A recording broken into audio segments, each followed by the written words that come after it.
Olá, que bom estarmos juntos outra vez. Espero que esteja tudo bem com você. Casos Criminais hoje trata de crimes digitais, jogos através da internet, o famoso tigrinho, rifas digitais, conduta dos influenciadores que estimulam esse tipo de atividade. E para falar sobre esse tema, nós estamos aqui com o médico, com o advogado, OAB 28898, doutor Iglesio, deputado estadual do Maranhão, muito bem votado, candidato a prefeito nas últimas eleições e que teve uma participação muito efetiva no combate a essa prática que tem felicitado muitas famílias. Doutor Iglesio nos deu a honra de nos visitar aqui. Vou te chamar de Iglesio, posso? Oh, por favor. Iglesio nos deu a honra de nos visitar aqui e eu já deixo com você, Iglesio, nossos microfones para que você converse com os nossos internautas, sempre lembrando de ativar o sininho, se inscrever e compartilhar, por favor.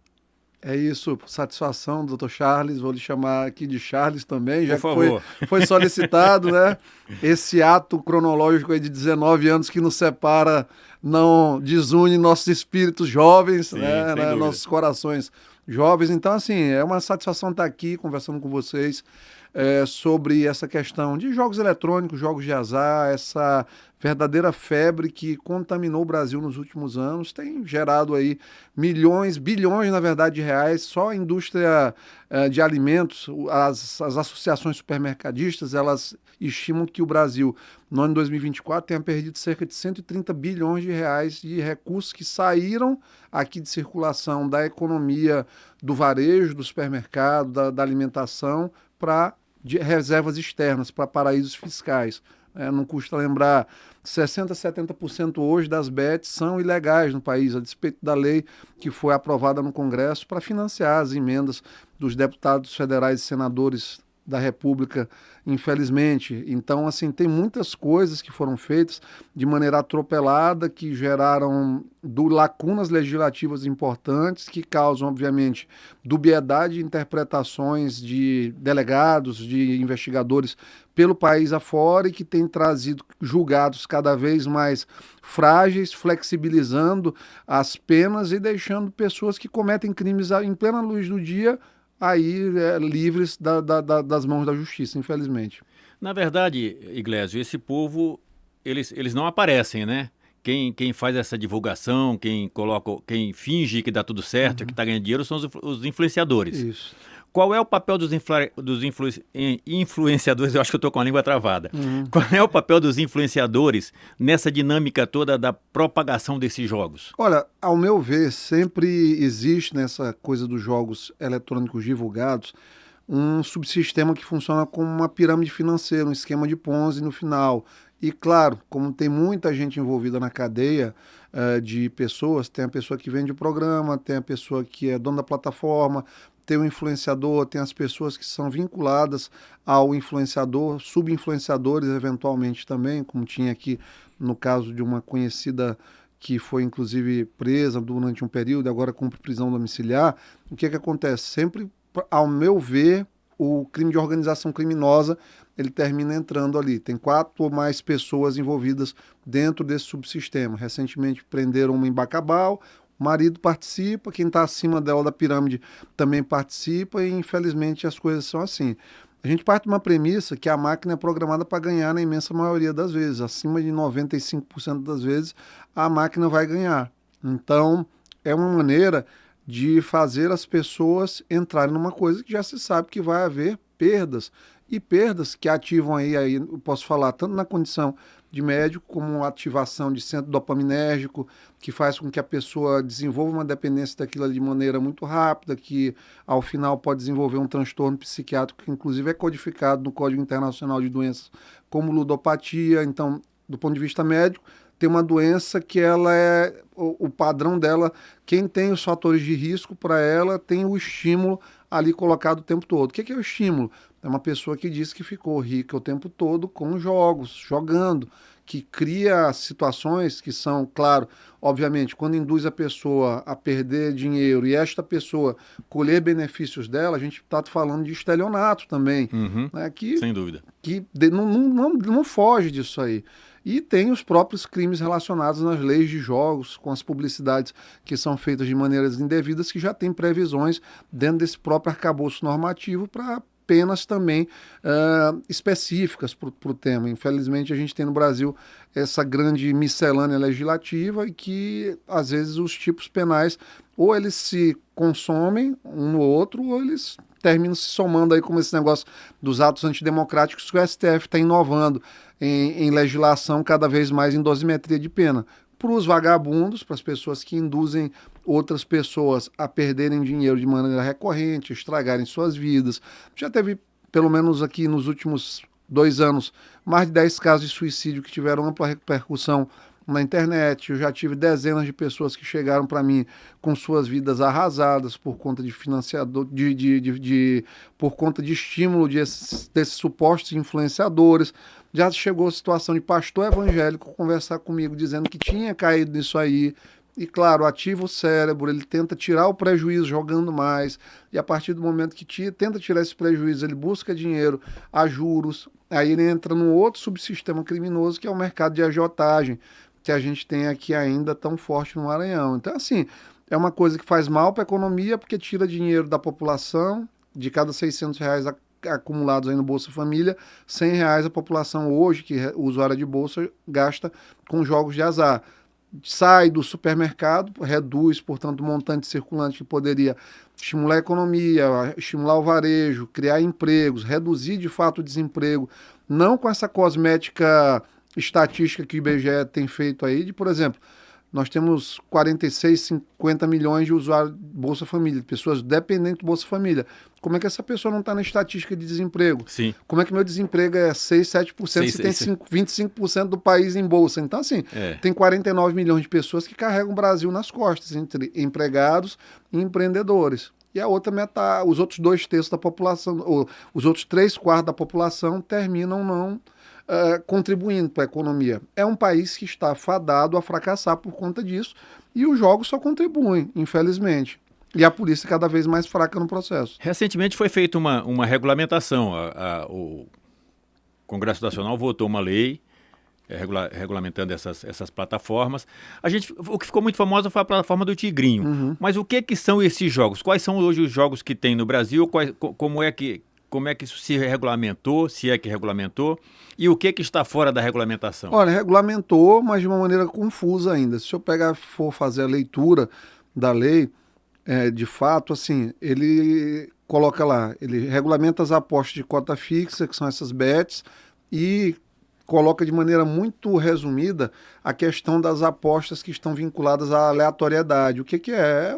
Os mecanismos randômicos mesmo, os tigrinhos da vida, os aviõezinhos da vida, os jogos do touro, que são todos variantes dos jackpots antigos, das roletas mesmo. Sim. Só que, assim, diferente de uma roleta, de um jogo de caça-níqueis, na verdade, que a máquina tem uma aleatoriedade não tão programada como essas atuais, essa máquina é programada para ganhar dinheiro, ter uma quantidade de recursos suficiente para pagar a plataforma, enriquecer o dono da plataforma que comprou a plataforma, pagar muito bem o influenciador. Nós estamos falando de pessoas que movimentam cifras milionárias em curtos períodos de tempo. Tem gente aí que não tinha nada, que hoje tem patrimônio imobiliário significativo. Até porque ele precisa fazer uma demonstração de sucesso. Claro, prova social, é o que chama de prova social, que é um dos tripés psiquiátricos que dão sustentação ao arquétipo do estelionatário. Ele apresenta sempre uma prova social. Prova social, por exemplo, como nas rifas eletrônicas também. A gente teve isso aí, que é outro problema. As rifas também, na hora que o senhor for falar, que você for falar, Charles, aqui, as rifas, quando for falar, também, a rifa vive de prova social, muito mais ainda do que os joguinhos, porque eles vão dizer assim, não, eu já vi fulano de tal, como teve lá um em Santo Inês que foi preso, que eu fiz a denúncia há 1 ano atrás. No começo me diziam que não, tá perseguindo o rapaz, é porque não quer ver o sucesso das pessoas. Não, tolo, eu estou tentando fazer que você não gaste seu dinheiro. Protegendo a sociedade. Protegendo teu patrimônio, na verdade, porque... E foi comprovado, o cara estava fazendo uma casa lá, um absurdo de casa, com carros e mais carros e mais carros. Eles fazem aí uma maquiagem do ponto de vista dos documentos que precisa hoje, porque você, quando faz rifa no Brasil, só tem uma hipótese de legitimidade jurídica da rifa. É quando você destina o recurso da rifa para uma organização de caridade e aquele recurso, apenas um percentual fica na mão do organizador. E aqui o que aconteceu? Eles inventaram uma tal de licença da SUSEP, que é a Superintendência de Previdências, de coisas relacionadas a isso, número na SUSEP, que eles dizem para as pessoas, não, a minha rifa é legalizada. E aí, quando você vai ver, o percentual que é doado para as instituições de caridade é muito pequeno. Tem que ver aí que ficou muito clássico o caso do Maracap aqui no Maranhão. O Maracap faliu. O Maracap foi falindo e terminou. O Maracap era aquele que tinha um convênio com a Cruz Vermelha, não é isso? Salvo engano também com a Aldenor Abela. A Cruz Vermelha eu não me recordo, mas com a Aldenor Abela é certeza. Uhum. Então eles criam essas coisas. Esse rapaz de dezenas premiadas dizia que dava para a PAI o recurso.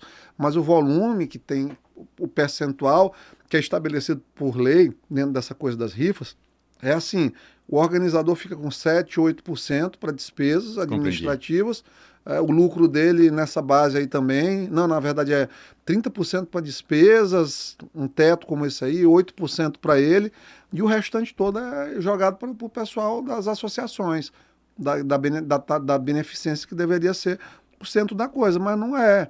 Eles fazem os contratos falsos, recebem o dinheiro de volta para que fique alguma coisa pelo menos lá e as associações nesses 30% estariam então aí inseridos os prêmios, os carros, no caso, se forem carros, se forem... O prêmio, normalmente, como funciona assim, o modelo que tem esse da loteria, 51% é para pagamento de prêmio. Uhum.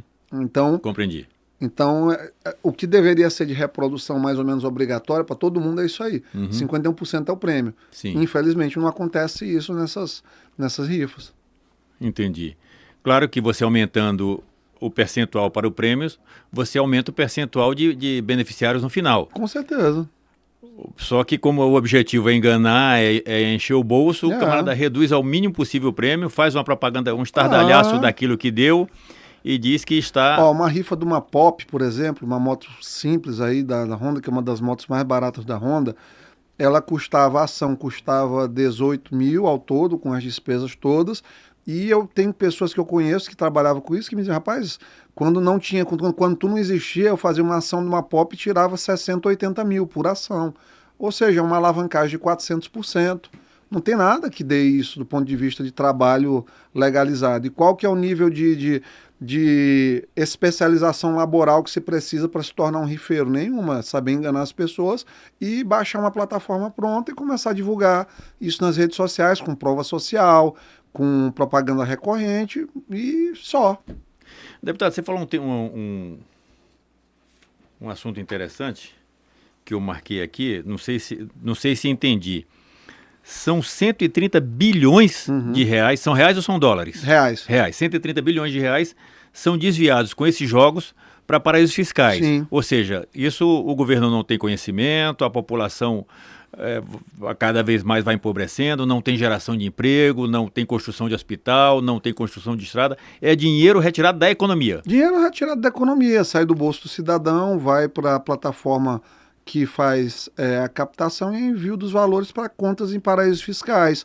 Como eu falei no começo do podcast, 60%, 70% das plataformas hoje não são legalizadas. Por quê? Porque há uma série de critérios. Existe uma secretaria de apostas esportivas hoje em dia dentro do Ministério da Fazenda. Então, tem toda uma regulamentação. Eles semestralmente liberam uma lista com os habilitados a performar e a operar os jogos eletrônicos no Brasil, e a maioria está fora disso. Por quê? Porque é sempre mais barato contrabandear, estar na ilegalidade, do que se legalizar. Então, nós estamos perdendo o tempo todo de divisas e recursos. E, deputado, qual é o perfil social do usuário dessas plataformas? Olha, em geral, tem uma predominância de classe D e E. Ou seja, o povo mais pobre, porque... do extrato mais baixo da sociedade. Perfeito, porque não tem, doutor, o senso de poupança familiar, não tem a convicção formada do que é um investimento e do que é um gasto. Então, o fato de não ter essa convicção do que é investimento, o que é gasto, faz com que gere a confusão. Então ele acha, não, esses R$ 50 que me sobram aqui do meu salário por mês, deixa eu tentar aqui minha sorte. Sendo que, mesmo sendo pouco, os R$ 50 com uma rotina de poupança, uma educação financeira, já geraria alguma coisa para ele. O jogo não vai gerar nada, vai gerar ação dopaminérgica, muita perda, ele vai perder mais de 95% das vezes e quem sabe ganhe alguma vez. Mas o que perdeu, em geral, nunca vai ser superado pelo que ele eventualmente poderia ou pode ganhar. Nunca vai. Levando em consideração que o perfil social do usuário dessas plataformas é classe D e E, nós temos aí a grande maioria, no caso do Maranhão, por exemplo, de pessoas do Bolsa Família. Tem muito Bolsa Família utilizando, tem muito, muito. Você falou que a cada R$ 600, isso é média, né? Mas você tem gente aí colocando o Bolsa Família inteira e deixando a família com fome, isso né? Na média, de R$ 600, R$ 100 das famílias que são dependentes do Bolsa Família. Essa média é Estado do Maranhão ou é Brasil? Brasil, isso é Brasil. Isso está nos grandes portais de notícia, foi notícia veiculada. E Maranhão, a gente tem algum dado? Não tem. Temos. Não temos dado a respeito do Maranhão. Eu arriscaria dizer que eu arriscaria dizer que esse valor é maior. Eu não duvido. Porque a nossa população é uma população majoritariamente pobre, muito desinformada, né? E que começa a procurar nessas alternativas uma possibilidade de sair daquele ciclo de pobreza que ele vive. Mas deixa eu lhe perguntar uma coisa, porque assim, esse mundo de bets, de plataformas digitais, para mim é um completo labirinto. Qual é a semelhança e a diferença entre essas bets, por exemplo, e a Loteria Federal, da Caixa Econômica Federal? Olha, das bets para a loteria, o que eu vejo que é a diferença? A loteria tem um sistema de auditagem muito superior. E mesmo assim nós já tivemos denúncias de corrupção, de pessoas que ganharam X vezes na loteria, mas os mecanismos de auditagem são maiores. Em geral, as pessoas não fazem apostas contínuas. Por quê? Eu estou aqui com um jogo na minha frente. Quando eu estou com um jogo na minha frente, eu quero ganhar. Pô, perdi, deixa eu botar mais um pouquinho aqui, porque eu posso jogar de novo. A loteria não, ela obedece a um calendário semanal. Então a pessoa tem um tempo, fez a aposta, jogou. Poxa, não ganhei. Tem uma semana aí... Vai refletir. A dopamina, ela tem pico no cérebro, então aquilo baixa, a pessoa volta para um estado natural. Não está vinculado a telas, por exemplo. Nós sabemos que o nosso cérebro hoje é dependente de tela. Eu vou te falar uma diferente. coisa. Eu vou te falar uma coisa. Meu filho, ele tem 8 anos de idade. E ele coleciona... Reprodutor você, né? Filho de 8 anos. Na verdade, eu comecei tarde. Eu tenho um filho de 8, fez 9 agora, e uma filha de 11. Olha aí. São os únicos filhos que eu tenho. Ele é colecionador desses cards de Pokémon, esses cards de jogador de futebol. E tem um joguinho que eu me lembro que na minha época também tinha, mas hoje é muito difundido, que é aquele negócio que eles chamam de bafo. Ah, sim. Né? E ele foi para a escola e levou, dia de sexta-feira, pode levar algum brinquedo e tal, e levou as figurinhas dele. E aí, quando eu fui buscá-lo 1h da tarde, ele estava muito triste. Percebi que ele estava triste, mas ele é muito, muito comunicativo, né? Se a gente dá oportunidade, ele acaba contando, né? E eu fiquei conversando, filho, como é que foi o dia? Como é que foi a escola? Alguma coisa aconteceu? Estou sentindo você meio chateado e tal. Ele falou, pai, eu perdi todas as minhas figurinhas. Eu disse, todas aquelas figurinhas? Ele disse, pai. E eu falei, mas filho, como é que isso aconteceu? Não, pai, eu estava jogando bafo com... Ele falou o nome do coleguinha, que eu não vou lembrar agora. Mas ele era muito bom. E eu, achando que eu ia ganhar, eu fui até a última figurinha. Depois ele me deu algumas figurinhas. Perdeu de novo. E eu perdi as figurinhas. E eu estou muito chateado, né? E agora você colocou uma situação que é interessante, exatamente essa questão da reflexão, né? Você está ali com a plataforma na frente, né? Sim, o tempo todo. Na hora que você começa a esse estímulo de perder e achar que vai ganhar, se você tem disponibilidade, você vai lançando... E ela te dá cor, ela te dá barulho, ela te dá um som que é adequado, estimulante, ao tilintar de moedas, porque são as coisas que as pessoas, são sons naturalmente agradáveis ao ouvido humano, né? Um homem não gosta de ouvir uma ofegância de uma mulher, por exemplo, ouve.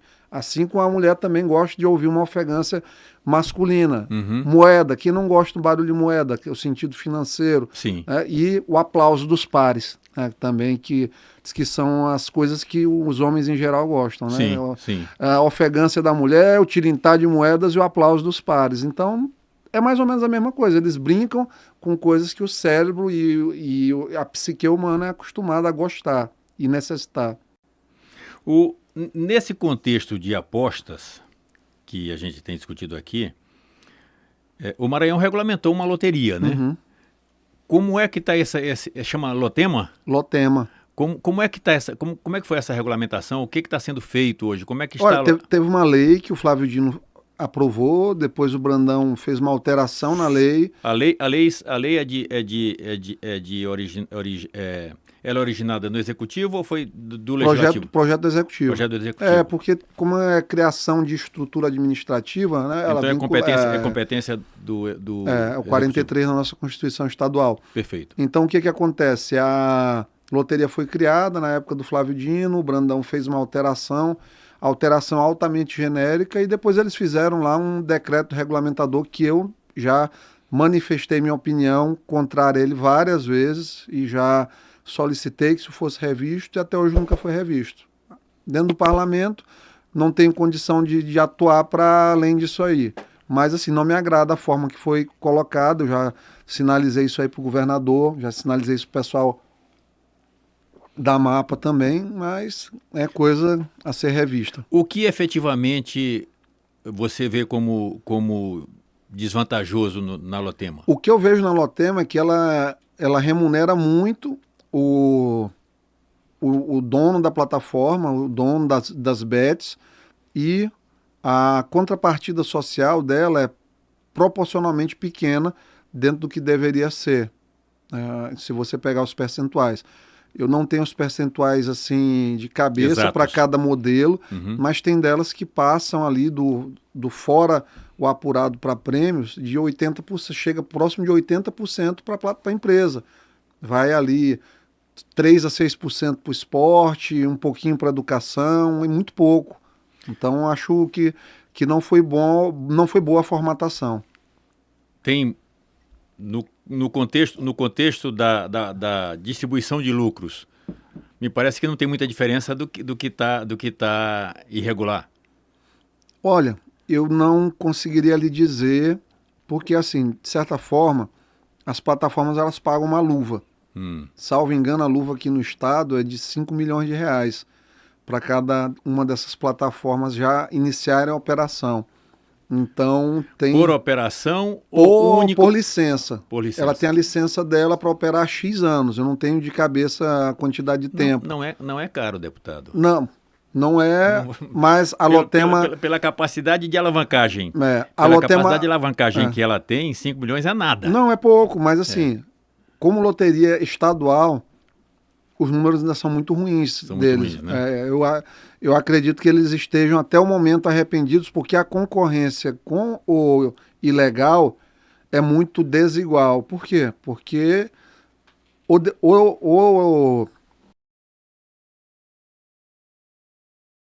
influenciadores.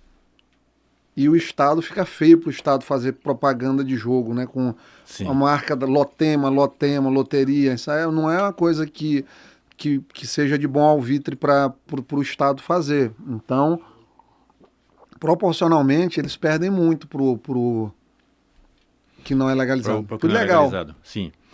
Dentro desse contexto todo de conversa que nós estamos tendo aqui, falando da questão dos jogos, do Tigrinho, das bets, das rifas eletrônicas, da Lotema. Lotema não, porque essa, de certa forma, é regularizada e é oficial.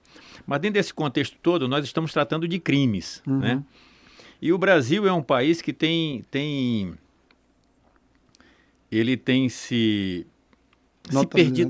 perdido muito para o crime. O termo que você ia usar é exatamente o termo mais apropriado. Notabilizado por esse crescimento da criminalidade. Uhum. Na sua análise, você que é uma pessoa preocupada com a segurança, uma pessoa que trabalha com essa questão, que discute o tempo inteiro, inclusive já quero aqui te dar os parabéns, você podia estar no teu consultório, clinicando, atendendo, mas está aí nessa luta, né, se dispondo a portar essa bandeira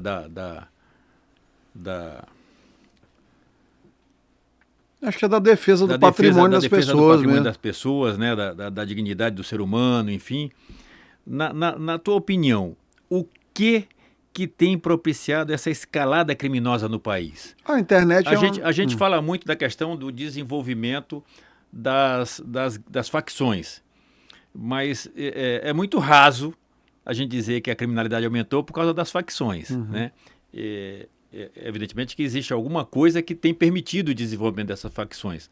A sua análise, o que tem propiciado isso no país? Olha, na verdade é leniência com o crime mesmo. Assim, o Brasil hoje ele tem um aparelho estatal do ponto de vista coercitivo punitivo que é muito pequeno para a quantidade, para a escalada do crime. O PCC hoje em São Paulo é o maior empregador do Estado. Sim. Grosso modo falando. E está inclusive exportando tecnologia de crime para o mundo, né? Então, assim, o viés digital, ele amplificou a possibilidade. Os golpes são muito frequentes no digital, principalmente nos idosos, são muito frequentes. Quem não conhece um idoso que foi vítima de um golpe digital? É muito fácil você praticar crimes no digital e muito fácil por conta da fragilidade do nosso sistema bancário, desses bancos eletrônicos que se tem, o ferramental do Pix, que simplificou mais ainda as transferências financeiras, que faz com que um recurso que saia da conta, rapidamente ele saia do país, inclusive, não tem a possibilidade, que aí esbarra nas barreiras transnacionais legais, né? Então, termina que dificulta tudo isso. Então, entram questões de soberania, um monte de coisa que não se consegue resolver. E estão jogando para fora. Roubo aqui, celeiro fértil, economia, apesar de ainda em marcha lenta, apesar do governo federal dizer que está em marcha pujante de crescimento de PIB, a gente sabe que isso não existe, porque quando a gente pega para o aumento da despesa, o PIB cresceu 3,4%, a despesa cresceu quase 6%.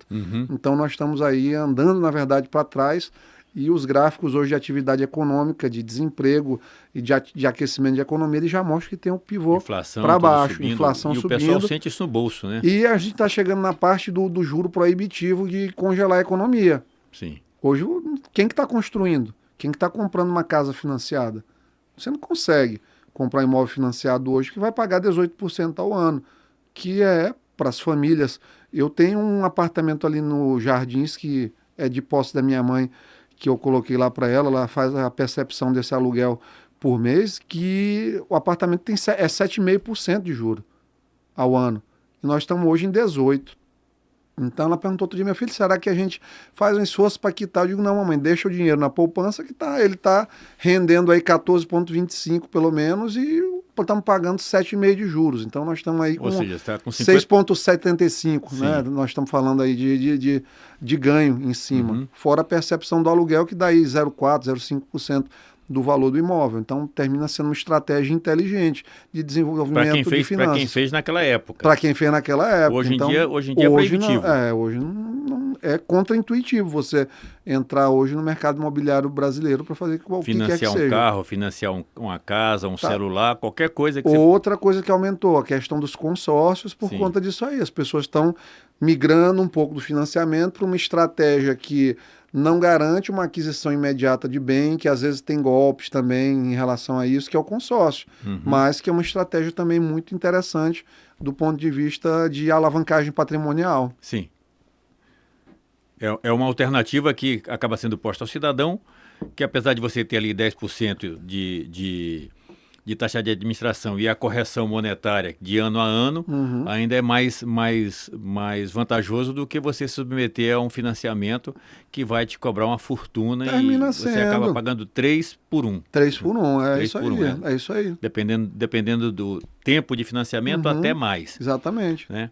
Mas me chamou a atenção um termo na sua fala, que você falou assim, a leniência que o Brasil tem com o crime.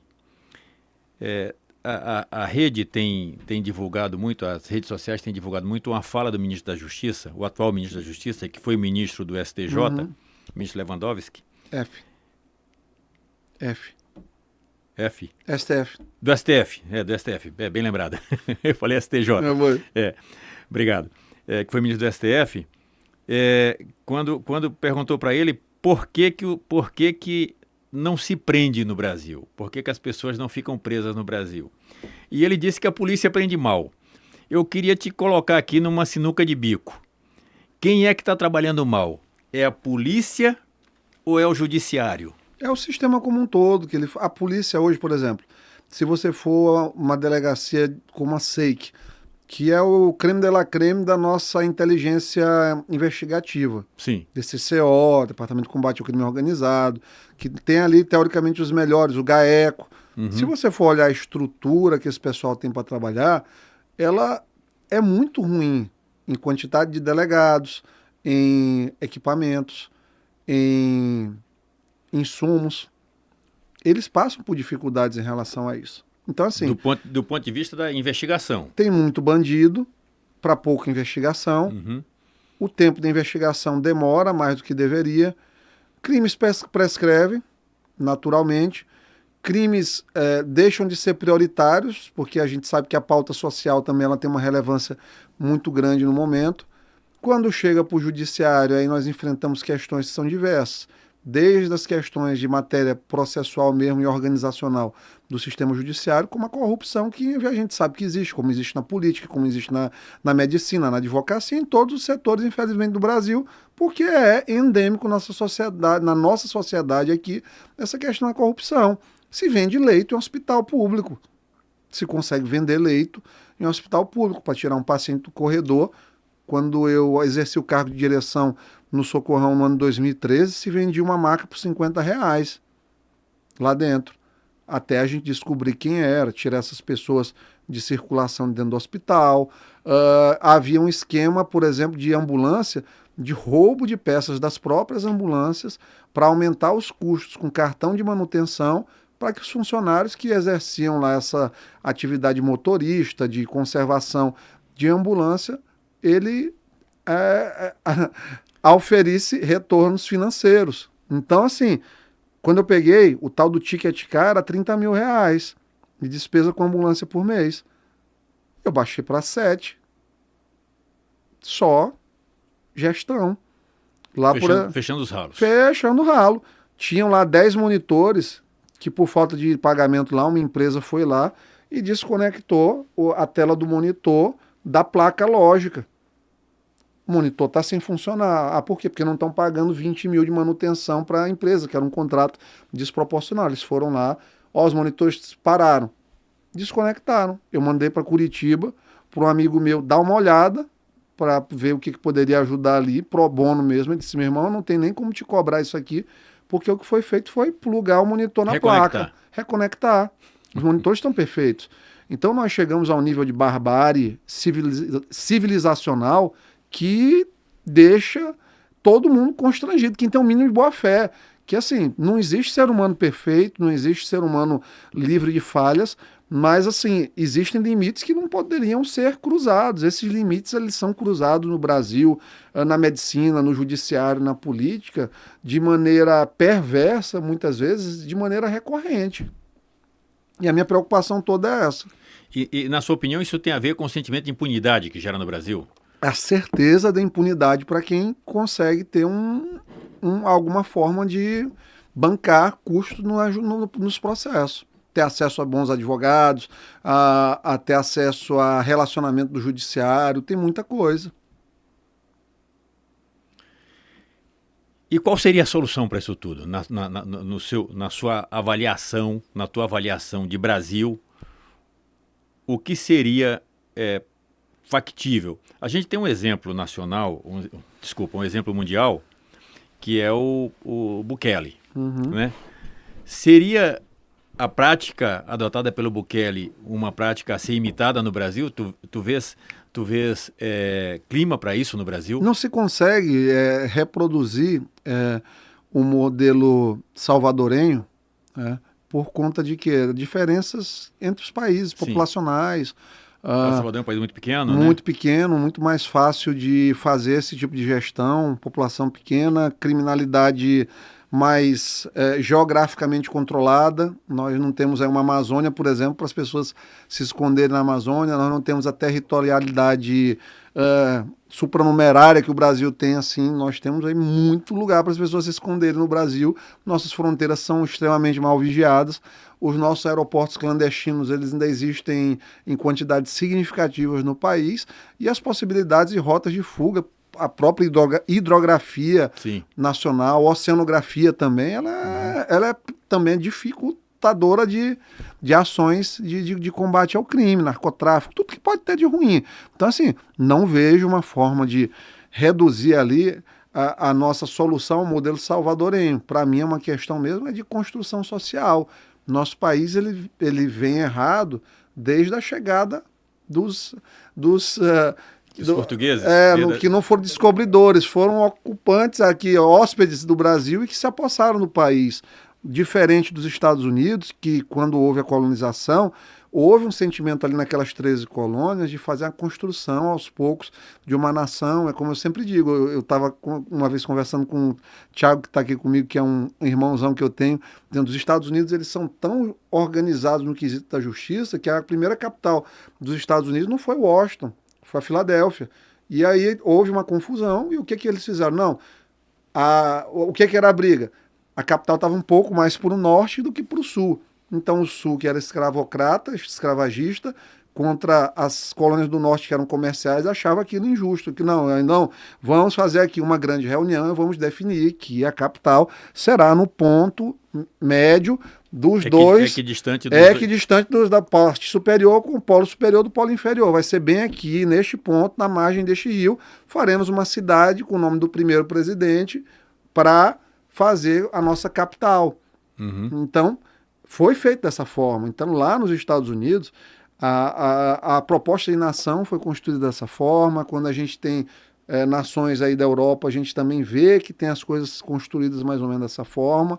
O Brasil foi um país que foi feito para ser saqueado por quem o ocupou desde o início. Quando os portugueses chegaram, o que faziam? Levavam ouro, tudo para fora, ia para Portugal. Não desenvolveu Portugal como deveria ter desenvolvido, dentro do que foi abduzido, levado, furtado aqui do nosso país, roubado também, que teve muita violência nessa coisa, nessa transferência de riquezas. E, infelizmente, o nosso problema é muito mais grave. Não tem a solução fácil para o Brasil. A solução fácil do Brasil é eu criar meu filho bem criado, minha filha bem criada, você criar seu filho bem criado, e nós irmos construindo uma nação que vá prosperando, que vá dividindo riqueza e que reduza a necessidade das pessoas flertarem, se aproximarem do crime mesmo. Que é um problema de etos mesmo, é social, a coisa é complexa. Mas com esse perfil de 1/4 da população trabalhando, mantendo todo mundo, a gente tem perspectiva para sair dessa realidade? Não tem. Você tem 1/4 da população gerando imposto, 1/4 da população gerando emprego. Não tem. 1/4 da população empregado e a maquiagem... E metade não trabalha. Metade não trabalha. Metade não trabalha porque ou é muito velho ou é muito novo. Está pendurado na Previdência. 1/4 recebe auxílio para subsistir e só 1/4 gera riqueza. Então, assim, é terrível isso. É terrível. O que a gente vai solucionar? Nos Estados Unidos, a gente está caminhando lá para 430 milhões de habitantes com um desemprego que vai bater em zero dentro de 2 anos. Vai chegar a desemprego zero. É interessante quando você fala de Estados Unidos e Brasil, você estabelece uma comparação de 2 países praticamente com a mesma idade. 500 anos não é nada. Não é nada. Na régua da história é muito pouca diferença. É um piscar de olhos, né? E o Brasil teve uma ocupação mais precoce do ponto de vista do território. Sim. É interessante até lembrar que ali na época do grande craque da Bolsa lá em Nova York, né, que os Estados Unidos viviam uma recessão tremenda, uma crise moral, e lá vivia uma crise moral mesmo, uma crise financeira enorme, mas a crise moral era muito maior, né? Que se foi buscar ali no Franklin Delano Roosevelt, a última reserva moral dos Estados Unidos, para que ele pudesse resgatar o país. Naquela época, nós, Brasil, estávamos numa situação financeira e moral muito melhor que os Estados Unidos. Sim. Né? Os Estados Unidos fez uma opção pelo progresso, pelo desenvolvimento, e nós fizemos uma opção Pelo retrocesso. pelo retrocesso. Né? Poderíamos estar em uma situação diferente se tivéssemos líderes comprometidos com o desenvolvimento, comprometidos com a educação, comprometidos com a saúde, comprometidos com o crescimento do ponto de vista econômico e social do país. Né? Eu te pergunto uma coisa, Iglesio, assim, já que a gente começou a andar para esse lado, e tem sido um debate nosso aqui constante do casos criminais, essa questão da insegurança, medidas como a que o STF adotou recentemente, proibindo a polícia de entrar em determinadas áreas de domínio do tráfico, ou melhor, de domínio do crime, como por exemplo no Rio de Janeiro, isso ajuda, isso atrapalha, isso estimula o desenvolvimento da criminalidade? Como é que você analisa essa situação? Para mim é a completa desmoralização das instituições de segurança. Eu, na semana passada, no domingo passado, eu tive a oportunidade de ir ao Coroadinho, eu digo, gente, vamos aqui conhecer, me leva aqui para conhecer o tal do Morro do Zé Bombom, que diz que ninguém entra lá, que nem a polícia entra, e a Vila dos Frades. Aí a gente andou na coisa... E é verdade esse fato ou é um pouco de boato? É mais a boataria mesmo, assim. A polícia entra. Só que se começa a perpetuar esse tipo de notícia, de que o crime tem territórios que a polícia não pode entrar, nós estamos ferrados aqui. Então, nós estamos ferrados.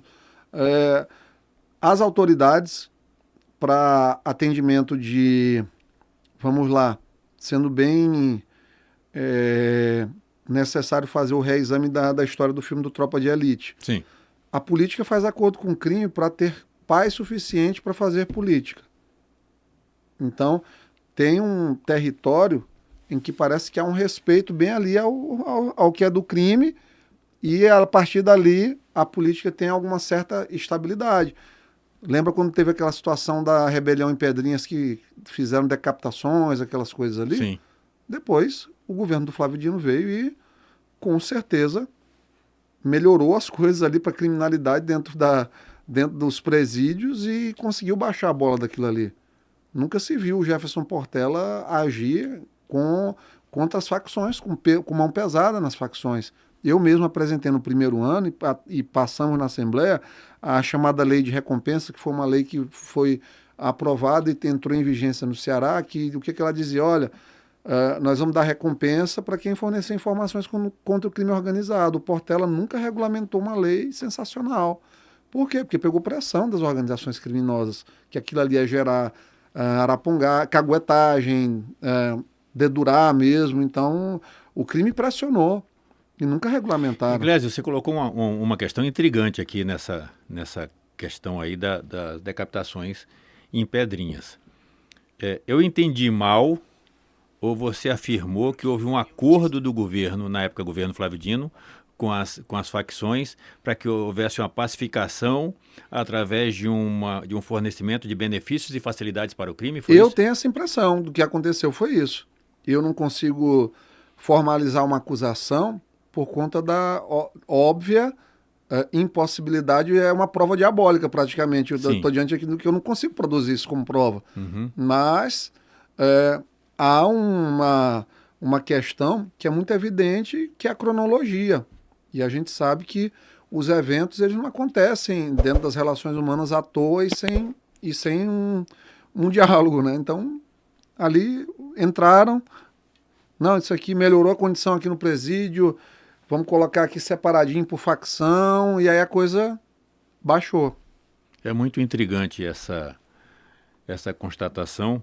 Eu também tenho essa impressão, eu também tive essa impressão, mas eu nunca tinha visto um homem público se manifestar dessa forma. Evidentemente que não dá para a gente afirmar, a gente não tem como provar esse tipo de coisa, mas a impressão que dá é exatamente essa. Né? Vamos pacificar isso aqui, nós vamos atender as reivindicações de vocês. Pauta grevista, pauta de movimento... Vamos facilitar. Não há ali uma relação poder... sobre o delinquente. Pelo contrário. É o que o Bukele falou. El Estado tiene mucho más fuerza que el crime. Sim, deveria pelo menos. Pero no ejerce muchas veces. É um país como o Brasil, tienes muito mais Estado para lutar contra o crime. Sim, E não faz isso. não faz isso. E ele falou, ele citou nominalmente Brasil. O Brasil tem aparato estatal para descer porrada em bandido e não faz. Por quê? Porque, lamentavelmente, a gente sabe que tem hoje uma cleptocracia voltou ao poder, que tem aí as bases eleitorais em territórios que são dominados por esse tipo de agente criminoso e que, infelizmente, continua consumando isso aí no país. Eu não sei se está acontecendo aqui no Maranhão. Mas eu estive vendo nos jornais, aliás, os jornais pouco falam disso, estive vendo nas redes sociais, situações, se não estou na Bahia com certeza, se não estou enganado, no Ceará e em alguns outros estados, onde as facções estão tomando de conta daquelas casas do projeto Minha Casa Minha Vida. Ah, isso é direto. O Ceará tá assim, doutor. Fortaleza é uma cidade assim. Os Minha Casa Minha Vida aqui, por exemplo, se você for nesses residenciais, tem grande presença de faccionados que fazem distribuição de gás, que fazem comércio de internet, que fazem proteção de moradores. Isso aqui nesses residenciais. Aqui em São Luís? Aqui em São Luís tem. Isso aí tem. E aí se sabe disso. E não se enfrenta, infelizmente. Intrigante. É. Muito intrigante. Em Fortaleza, isso é colocado em plena luz do dia. Aqui nós não temos tanto, porque nós ainda não estamos nem no estado de Fortaleza, que, por exemplo, esses residenciais, eles têm que ter a escola, o posto de saúde, toda a infraestrutura mínima perto. Aqui no Brasil, não. Como é o nome daquele, Thiago, que a gente foi colocar a questão do poço lá, que eu trabalhei bastante tempo. No João Mar Moraes, por exemplo. João Mar Moraes não tem escola próxima. O João Mar Moraes não tem escola próxima. E tem ali muita facção dentro. Tem muita gente boa dentro do condomínio, mas tem, infelizmente, essa questão de domínio de facções. E vários, assim, existem aqui em São Luís. E aí a facção presta proteção, cobra uma taxa por isso, faz o transporte das crianças para a escola. É o condomínio. É praticamente a taxa de condomínio para morar dentro desse tipo de residencial. E se alguém se recusa a pagar? Aí a gente não sabe o que pode acontecer, né? Nunca é bom. As pessoas normalmente não arriscam. Taxas módicas para proteção plena deles mesmos. Isso aqui no estado do Maranhão já existe.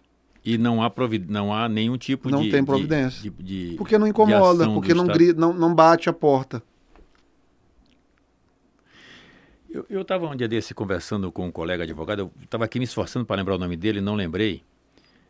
E ele estava me dizendo o seguinte: Charles, ele citou uma cidade aqui da Baixada, ele falou assim, a gente não podia sair lá na cidade com o celular na mão, que tomavam o celular.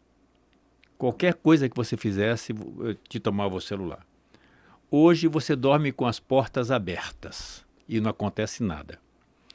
E eu falei, presença de um bom administrador? Ele disse, de forma nenhuma. O crime organizado tomou de conta da cidade. Uhum. E esses pequenos crimes, eles não querem que ocorram para não chamar a atenção. Sim. Eles são interessados em crimes mais assalto a banco. Claro. E aí tomaram de conta da cidade ao ponto de terem ali os seus tribunais do crime. Ou seja, as pessoas chegam ao ponto de, se uma pessoa faz um negócio com outro ali no bairro, e esse aqui não pagou, ele vai lá, reclama com o líder da facção. Olha, fiz um negócio com fulano e ele não me pagou. Ele manda chamar a pessoa e fala assim, olha, você vai pagar de acordo com o que você Sim. acertou, ou você se muda daqui do bairro, senão você vai ter problema. E ele tributou isso à presença aqui no Maranhão um tempo de alguém que veio do Rio de Janeiro para treinar. Ele ficou preso aqui, foi preso como ajudante de pedreiro, né, que é aquele cara do Borel, né, aquele famoso criminoso lá do Borel, que dominava o Borel. E ele veio aqui exatamente para treinar o pessoal nessa prática de crime. Tu chegaste a ter notícia dessas atividades, alguma coisa Não, assim? não. Chegou a ti? Não. Mas na tua viagem, nas tuas andanças como deputado, você tem observado isso nas cidades do interior? As facções também dominaram. estão tomando de conta. Bacuri teve toque de recolher até 2 semanas atrás, quando a gente denunciou. Aí o secretário de segurança mandou... Bacuri, a cidade de Bacuri? Bacuri tinha toque de recolher 8 horas da noite. Aí o secretário foi lá e fez uma operação, prendeu alguns, deu uma distensionada. Matinha, Viana... Tudo está sendo dominado por território de facções, infelizmente. Aí é complexo, doutor. Complexo. O que eu vejo aqui no Brasil, uma coisa que ajudaria bastante, liberar arma para a população. Quando você vai lá na Flórida, você não...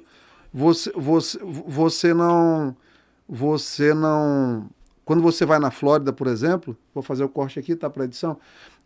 Uma das coisas, doutor, que faz grande diferença nessa situação é a liberação de arma. Por quê? Vai lá, vamos pegar um exemplo aqui da Flórida. As casas são construídas em condomínios abertos e tem gente que deixa ali a casa sem muro, não tem nada disso. Mas por que o bandido não invade lá na Flórida?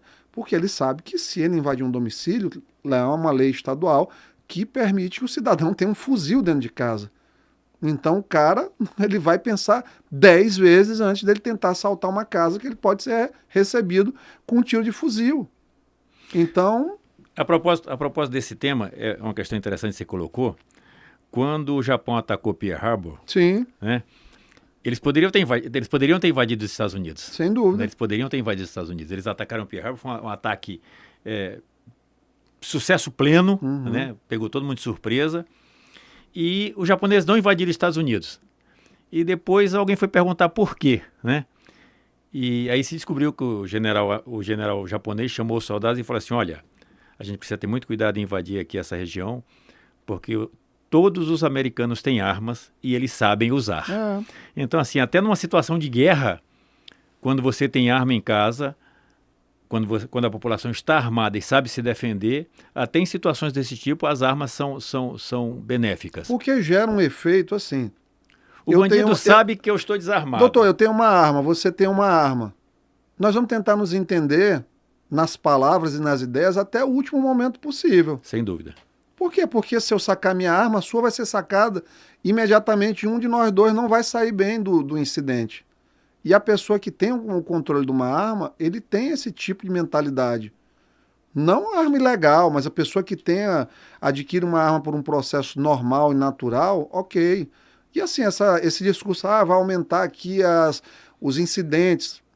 Não isso aumenta. De homicídio, esse negócio todo. Quem quer arrumar, mata com uma faca, mata com uma arma ilegal. Não existe isso, de fato. Estatisticamente, eles não conseguem comprovar isso aí. Então, uma sociedade que dá ao cidadão a oportunidade de ter arma, ela controla. Porque, vamos lá, historicamente, quando a gente tem ali do exército romano lá, Civi Pati Parabellum. Sim. Né?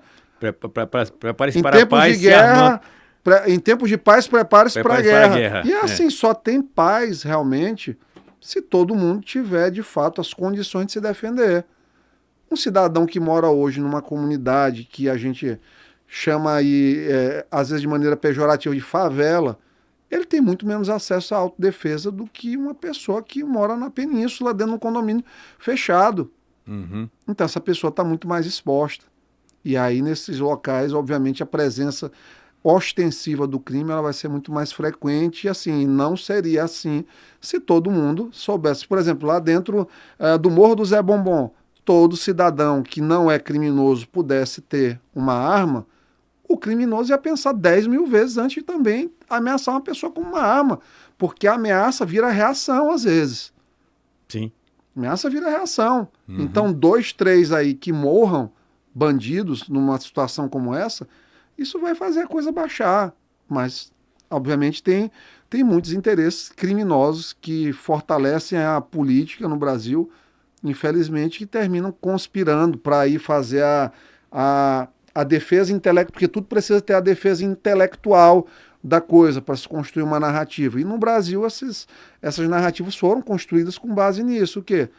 O crime romantizado, alguns teóricos que influenciam políticos que querem, na verdade, fragilizar a população.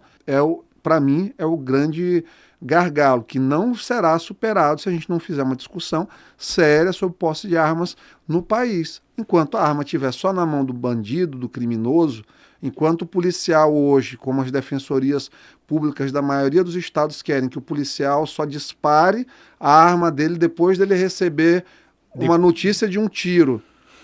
Aí a gente vai estar fazendo tudo errado. Porque a polícia, ela precisa, obviamente, respeitar limites, mas ela não posso deixar meu policial exposto a pegar o primeiro tiro. Em qualquer país do mundo, se você for um bloqueio, você é metralhado. Sim. Um policial que der um tiro em alguém que furou um bloqueio aqui, esse rapaz está acabado. Acabado do ponto de vista profissional. Tá Ele vai para a cadeia, perde emprego, perde a estabilidade dele, perde a função, perde a aposentadoria, perde tudo. E a família vai passar necessidade. Ou seja, você coloca o cidadão para enfrentar o crime, mas você impõe ao cidadão que, primeiro, se coloque como alvo para o bandido, para que depois ele possa reagir aquela agressão, o que não se admite. Sim. O que não se admite, né? E eu creio muito que por conta disso nós estamos nessa situação. Eu tenho certeza. Nós estamos vivendo numa sociedade, lamentavelmente, onde a polícia teme o bandido. Sim. Não que tenha medo efetivamente, mas teme o bandido por causa das consequências que ela terá caso ela enfrente o bandido como ele deve ser enfrentado. Eu me sinto hoje muito mais centrado e controlado depois que eu tive o direito legal de usar uma arma, de portar uma arma. E hoje em dia me sinto muito mais seguro. Você pertence ao grupo de parlamentares que defende a legalização das armas. Sem dúvida. De forma irrestrita. Para todos aqueles que cumprirem critérios objetivos legais de possuí-la. É isso, um atestado de sanidade, a ausência de antecedentes criminais com trânsito em julgado. Até porque eu enfrentei um problema como esse, porque a legislação ela é muito amarrada. Um processo de calúnia, suposto crime de opinião, eu tive negativa no primeiro momento. Eu ganhei em grau recursal o direito a portar uma arma. Então, né? Sim. Tem que haver uma adequação legislativa. Eu também me filio a essa corrente. Eu entendo que esse é o caminho, que a gente precisa, de alguma forma, ter condição de se defender. Onde é que por exemplo, um policial... o senhor lembra de um evento que eles mataram um policial? Você lembra, Charles, de um evento que eles mataram um policial lá, salvo engano, no Olho d'Água, numa pequena chácara que estava tendo uma festa das famílias lá, e eles foram e mataram um policial. Sim. Lá dentro. Porque se eles soubessem que ali, se várias pessoas tivessem armas... Eles não teriam coragem de ir até ali. Verdade. Iglesias, nós temos no Brasil hoje um governador de estado que tem como um dos slogans, uma das falas dele, aqui no estado, bandido ou muda de profissão ou muda de estado, né? Que é o caso aqui do estado de Goiás. Você tem acompanhado a prática da segurança pública no estado de Goiás? É mídia, é propaganda ou efetivamente há um enfrentamento mais efetivo em Goiás no que se refere à questão da criminalidade? Olha, o próprio fato do governador já se posicionar pró-polícia publicamente já melhora do ponto de vista a qualidade do trabalho. Isso aí é inegável. Hoje você convive com a nossa polícia, é uma polícia que está desanimada. Por quê? Porque falta incentivo, desde pecuniário, condições adequadas, reconhecimento e, claro, proteção mesmo dos seus agentes políticos. Poucos defendem a polícia hoje em dia, porque parece que nós vivemos num período de inversão de valores, que defender quem é o garantidor da paz social é errado na história, na relação com o crime. Então, faz diferença o que o Caiado faz. Faz diferença. Nós temos no Brasil, não sei... Aliás, eu até tenho uma opinião a respeito, mas não é meu papel aqui discutir política, mas nós temos no Brasil uma lamentável romantização do criminoso. Né? O criminoso é uma vítima da sociedade, é alguém que não teve oportunidade, é alguém que foi explorado, que não consegue se inserir no mercado de trabalho e que, por conta disso, a opção que resta é o crime. Isso é uma realidade? Isso acontece de fato? Acontece. Eu falo a romantização, existe. Mas eu falo, o bandido ele vai para o crime exatamente por falta de oportunidade, ou ele vai para o crime porque ele tem índole de criminosa, ele tem esse pendor para a prática da coisa errada? Doutor, eu acredito que ambas as situações ocorram em graus diversos, a depender da localidade. Né? E assim, gente no crime, você, por exemplo, poxa... O camarada vai pelos mais diversos motivos. Mais diversos motivos. Bernie Madoff, aquele lá que fez aquela grande pirâmide financeira em Wall Street. Sim. Que tem até documentários em relação a isso. É um criminoso, pô, milionário, mas é um cometedor de crime. Ele foi induzido ali pela falta de oportunidade? Não. Ele foi o espírito da perversão financeira humana, da necessidade de acumular mais capital em cima da desgraça financeira de muitas pessoas. Então, não existe assim... crime restrito a segmentos A, B, C, D ou E. Existem, obviamente, ambientes, e é claro que a pobreza é um ambiente que facilita o acesso, mas nós temos livre-arbítrio. Então, passa por uma questão de índole. Eu não posso também romantizar, todo criminoso é um coitadinho. Tanto que o nosso Código Penal ele é muito claro. Furto famélico, ele não... É, isento de pena. Isento de pena. Sim. Então, o nosso arcabouço normativo, principalmente de ordem penal, ele é muito bonito do ponto de vista da teoria da coisa.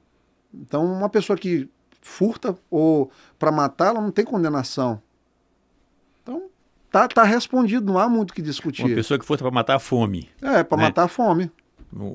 Compreendi. Porque, só para que fique claro para quem está ouvindo. Exato. Porque às vezes a pessoa entende que é para matar a pessoa que furtou. Né? Não. Aí não, aí ele vai para um crime mais grave, que seria o crime de latrocínio. Exatamente. Né? Não, eu admiro a nossa legislação penal, muito embora eu tenha críticas, ela foi feita muito ali em cima do lema e do tema da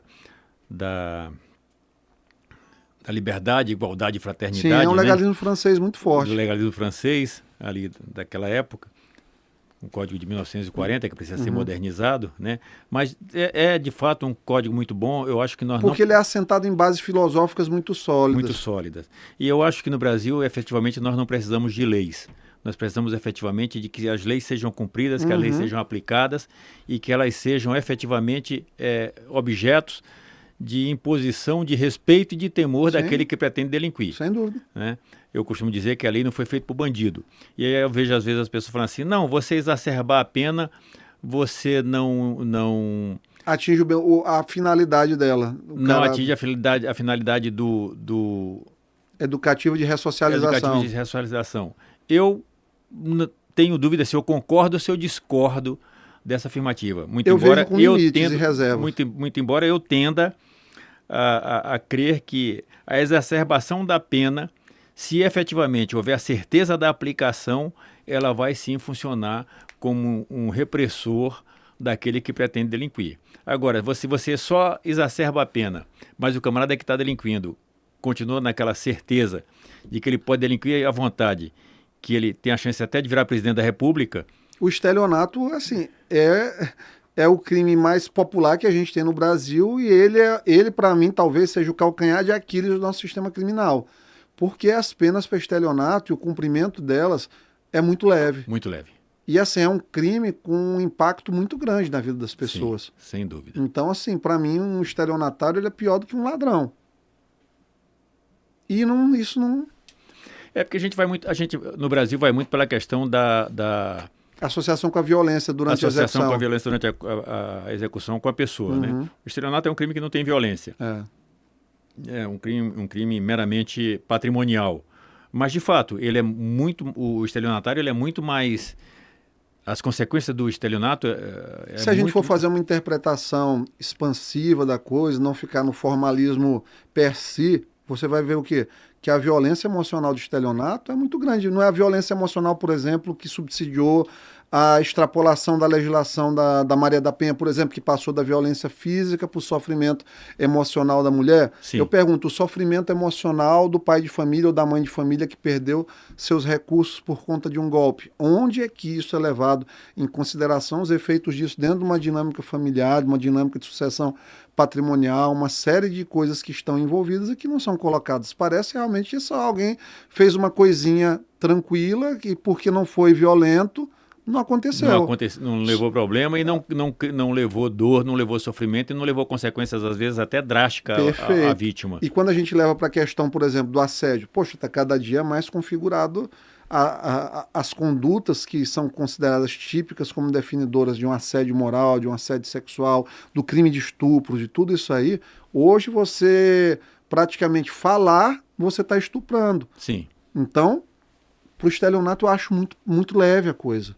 Não estou discordando em relação ao crime do estupro, eu só digo que, com certeza, o estelionato ele é muito Teria que haver mecanismo de punir mais fortemente o estelionatário. Com certeza. Sem dúvida. Deputado, a gente estava falando aqui de tempo, você havia informado que tinha pouco tempo para esse podcast, a conversa aqui está interessante, se a gente for desenrolar aqui, a gente vai ficar muito tempo, eu não quero lhe atrapalhar, então na hora que você entender que já deu, é só avisar, a gente faz o encerramento, isso aqui é bem um bate-papo mesmo, mas eu queria te fazer uma pergunta. Eu conversando com alguns amigos, inclusive com você antes do programa, eu falei de uma frase que eu ouvi certa época, do Lacerda, né? Do Carlos Lacerda, que ele dizia que quem não foi comunista aos 18 é porque não tem coração. Quem permaneceu depois disso é porque não tem cérebro. Eu costumo dizer que por esse aforismo eu nunca tive coração, porque quando eu tinha 18 anos eu estava fundando a UDR no Brasil, né? Isso lá em 85, por ali um pouco antes, 84, a gente estava fundando o maior movimento ruralista desse país de direita, né? E naquela época o charmoso, o legal era ser de esquerda, as universidades todas eram de esquerda, todo mundo era de esquerda, e a gente fazia essa caminhada ao contrário, e de lá para cá eu sempre me mantive na direita, as pessoas me conhecem por ser de direita, eu não nego esse viés ideológico que eu tenho. As pessoas falam, Charles, você é bolsonarista? Eu acho que hoje não sobra outra alternativa para as pessoas de direita que não ser bolsonarista. A gente tem que ter uma pessoa que represente o movimento, porque se cada um vai defender uma ideia para a direita, você acaba tendo um espectro muito amplo e acaba não efetivamente produzindo um governo com chances reais de se eleger. Mas nessa minha trajetória, eu não lhe vi à direita, né? O que aconteceu? Você perdeu, ou melhor, adquiriu o cérebro, tinha perdido o coração, ou sempre foi de direita, mas sempre teve uma postura mais reservada? Não, porque você se lançou candidato à presidência da República, veio com o apoio do Bolsonaro, que é o maior ícone da direita, ali, imagino que como liderança, a maior liderança da direita no país, né? Tem outros ícones, como Caiado, como alguns outros, mas a maior liderança efetivamente de direita no país é o Bolsonaro. E você agora surge como um da liderança de direita no Estado. O que foi que aconteceu? Como é que isso se operou? Pode contar para a gente? Tranquilo, o que aconteceu foi que a gente vem de uma formação universitária, naturalmente essas formações de universidades federais no Brasil elas são formações mais à esquerda. A gente demoniza no começo o empresário, vai aliviando a questão em relação a situações com criminosos. Todas essas reflexões foram reflexões que a gente vem desenvolvendo com o tempo mesmo. E é fruto de amadurecimento, de paternidade, de necessária proteção mesmo do ambiente familiar, da verdadeira invasão pornográfica, fonográfica que a gente tem hoje em dia no país e que tem lado essa invasão pornográfico-fonográfica, não é de um lado, não é do meio, é de um lado aqui. Tem lado e tem objetivo. Tem lado e tem objetivo, então existe agenda e tem método. Sim. Então quando a gente entende que algo tem agenda e método para reprogramar a sociedade, a gente termina, evidentemente, entendendo que não, bem aqui não dá mais, eu tenho que ter a humildade de dizer assim, caminhei errado por um tempo, tenho tempo de fazer correção de rota na vida, felizmente. A gente tem até o último dia de vida da gente para pedir perdão para Deus pelos nossos pecados. Sim. Então, graças a Deus, eu tive aí aos 41 para os 42 anos a oportunidade de enxergar isso aí, fazer uma inflexão política para a direita necessária, dentro do que eu vinha vendo, dos objetivos da esquerda, dentro de entender o que é um projeto de país de fato e o que é um projeto de destruição de país. Um lado tem um projeto de destruição, de desconstituição familiar, o outro lado tem um projeto de país. Então, fui para cá. Entendi que meu lugar era aqui, aqui fiquei e aqui vou ficar. É engraçado, deputado, que parece assim uma escolha muito fácil, né? Uma escolha muito simples. Não é? Parece que é muito visível. A gente às vezes se admira, eu me filio a essa corrente e quero lhe dar as boas-vindas à direita.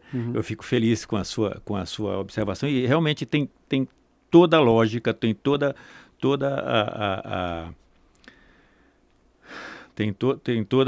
a coerência no que você coloca. Sim. Evidentemente que essa questão da desconstrução da família, da desconstrução do homem como indivíduo, isso tudo tem lado, tem objetivo e tem método, né? Que é exatamente desconstruir o homem, desconstruir a sociedade, desconstruir tudo e implantar um sistema, um regime onde todos nós passaremos a ser massa de manobra, como, aliás, muito bem ensinam os líderes da esquerda, né? E essa observação que você fez, de fato, é o que a gente tem observado. A sociedade está cada vez mais depravada, está cada vez mais desmoralizada. Quem tem filho, quem tem criança, a grande preocupação com drogas e com a questão da famosa identidade de gênero, né, que agora até se pretende pregar nas escolas para desconstruir nossas crianças, nos força realmente a fazer essa caminhada.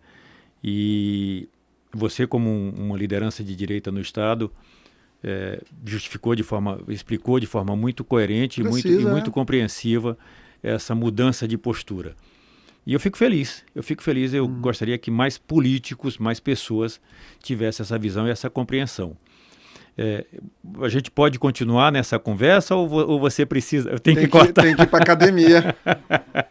Então eu quero te agradecer por essa oportunidade, quero deixar as portas abertas, te convidar para uma outra participação, quem sabe a gente debater um pouco com outro colega seu, enfim, maravilha. Discutir um pouco mais da questão da segurança do Estado, discutir um pouco mais dessa questão aí dos jogos, enfim, e parabenizar fortemente aqui os meus parabéns pessoais, os parabéns da equipe, pela sua atuação na Assembleia, uma atuação destacada, né? Você tem se feito ver pelos seus próprios propósitos e atitudes.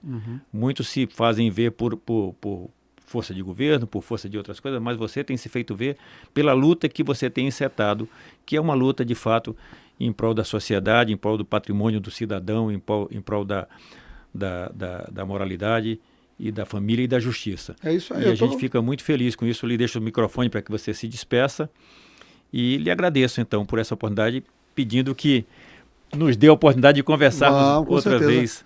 Para minha satisfação, próximo. Charles, estar aqui contigo, uma das melhores entrevistas que eu já tive a oportunidade de participar, pela qualidade óbvia aí do teu intelecto e, claro, quem tem paciência de escutar isso aqui, na verdade, ganha com isso, com uma conversa franca, uma conversa entre pessoas que desejam o melhor para a sociedade.